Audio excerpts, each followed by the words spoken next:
when you're installing this on a motherboard, there are a couple things you want to keep in mind, in order just for safety purposes and so that you don't lose parts. Zach? Yes, we want to make sure that if these bay doesn't have the standoff for NVMe and our little screw, that we get that mounted up before installing.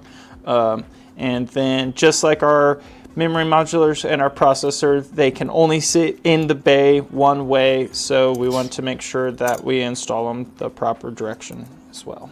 Yep.